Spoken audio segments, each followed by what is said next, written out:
কে যে আয়াত পড়েছি আল্লাহ বলছেন ওয়াবতালুল ইয়াতামা হাত্তা বালাগুন নিকাহ,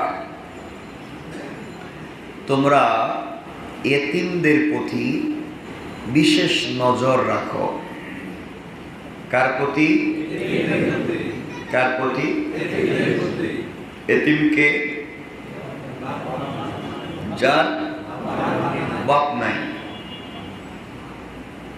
মা মারা গেলে সন্তানকে এতিম বলে না, বাপ মারা গেলে সন্তানকে এতিম বলে। অর্থাৎ এতিমদের প্রতি বিশেষ নজর রাখো,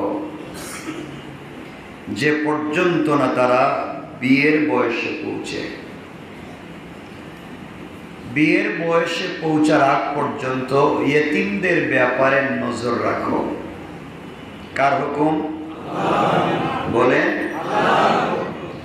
এতিম মেয়ে হোক, এতিম ছেলে হোক, বিশেষ করে এখানে মেয়েদের কথাই বলা হয়েছে, আমরা ছেলে মেয়েদের কথাই বললাম।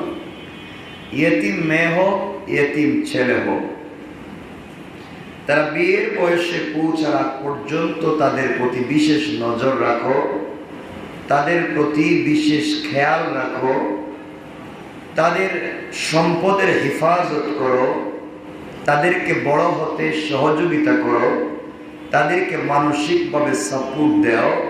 এমন হয়ে যায়ও না যে ভাই মারা গিয়েছে এতিম বাচ্চা রেখে এই সুযোগে তুমি ভাইয়ের সম্পত্তি দখল করে নিও না।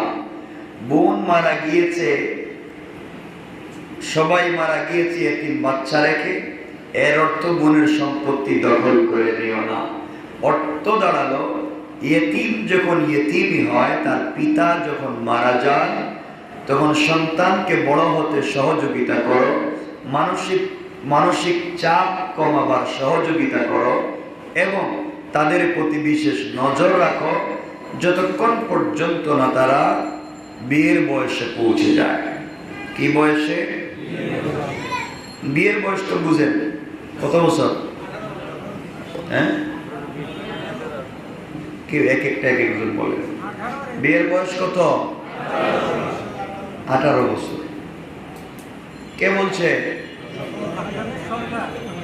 আমরা কি সরকারের ওয়াজ করতেছি? আপনারা এটা বলেন, ওয়াজ করতেছে কোরআন সুন্নাহ। আমার কাছ থেকে জানবেন, আপনারাও বলবেন কোরআন সুন্নাহ বিয়ের বয়স কত, ঠিক না? কত? কয় বছর? কোন জায়গায় বয়স লেখা আছে? আম্মা জান আয়েশা রাদিয়াল্লাহু তাআলা আনহাকে রাসূল কত বছর বয়সে বিয়ে করছেন?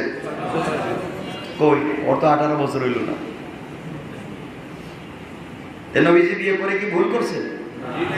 বলেন না। গুনাহ করেছেন?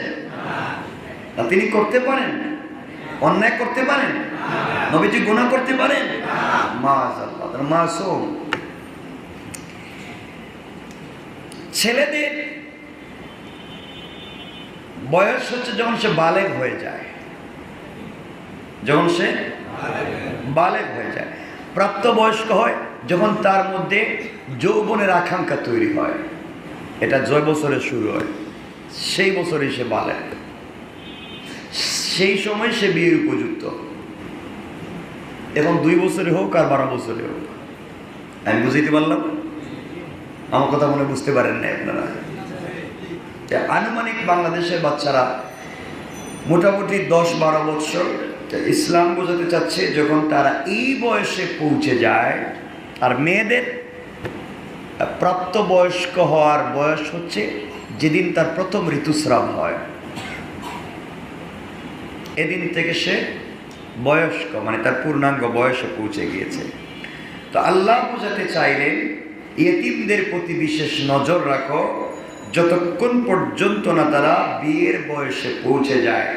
এতদিন পর্যন্ত বিশেষ নজর রাখো, তাদের সম্পদের হেফাজত করো, তাদের আমানতের হেফাজত করো, তাদের সাথে ভালো আচরণ করো।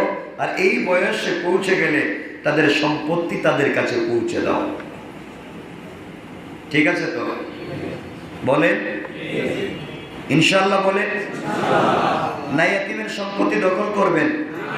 করেন না? এমন এমন অলিয়া উলিয়া কেউ নাই? বহুত অলিয়া উলিয়া আছে, হাজী সাহেব এতিমের সম্পদ দখল করে রেখে দিচ্ছে।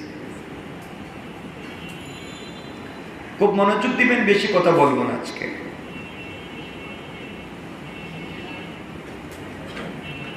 আল্লাহ বলছেন এর পরের শব্দে, ফাইন আনাস্তুম মিনহুম রুশদা, যদি তোমরা আজ করতে পারো, বুঝতে পারো যে তাদের মধ্যে বুদ্ধি বিবেচনার জ্ঞান চলে এসেছে,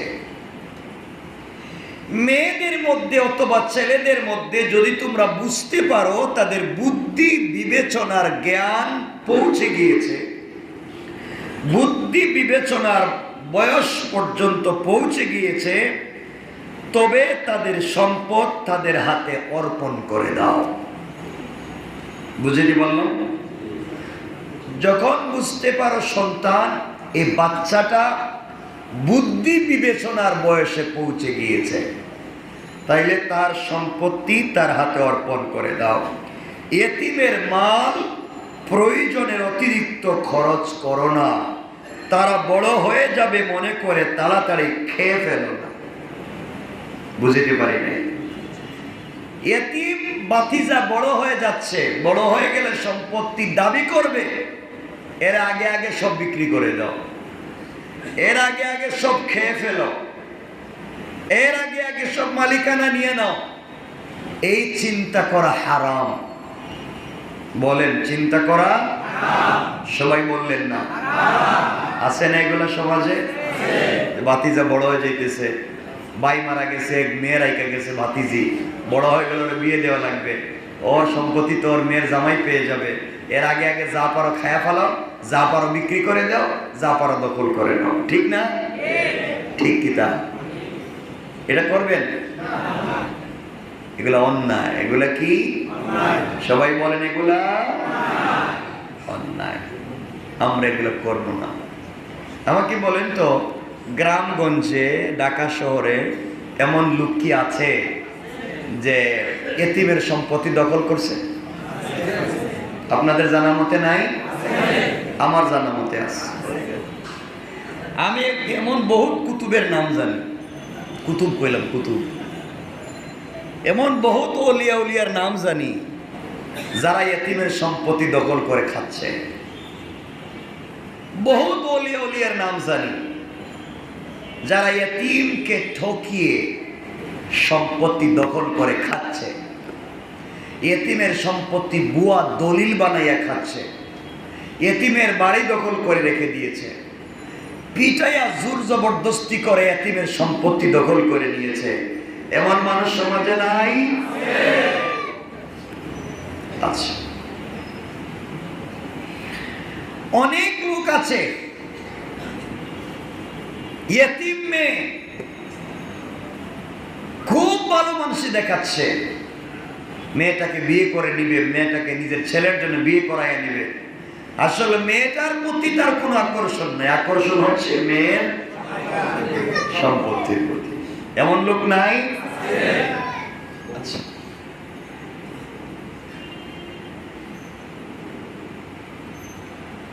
এজন্য ছেলেরাও বিয়ের সময়, প্রেম করার সময়, নাউজুবিল্লাহ মিন যালিক, বললাম কি খুব স্মার্ট মেয়ে খুঁজে, আর বিয়ের সময় দেখে কার সম্পত্তি আছে।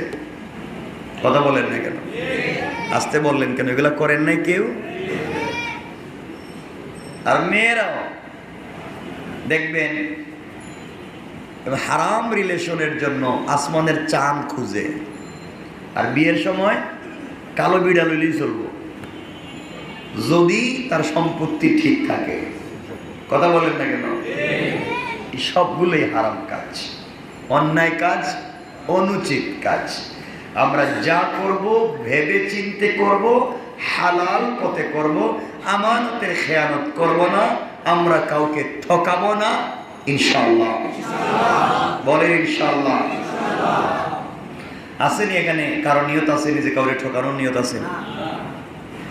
এলাকায় গেলে দেখবেন, এলাকায় যারা মাতবর হয়, অনেক জায়গায় মাতব্বর, মাতবর, পঞ্চায়েতের মুরব্বী হয়, এরা বহুত গরিবের জায়গা জমি নিজেরা দখল করে রেখে দেয়। আছে না? আপনাদের জানা মতে আসেনি? আসেনি কেউ জানা মতে?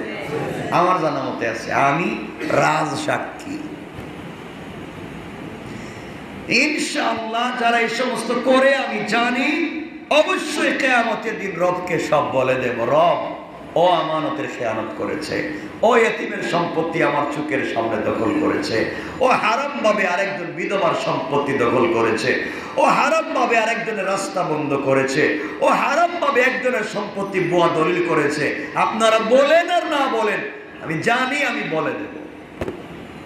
এবং যারা জানেন আমি জানি, এরা ভালো হয়ে যাবে, নাইলে কিন্তু আমি বলে দেব। কি বুঝলেন? আর কিছু বললেন না দেখি আপনারা, বুঝছেন নি? আমি জানি এমন কাজ কেউ করছেন, আপনি ভালো হয়ে যান, নাইলে কিয়ামতের দিন আমি আপনার বিরুদ্ধে সাক্ষী। এটা মাথায় রাখেন।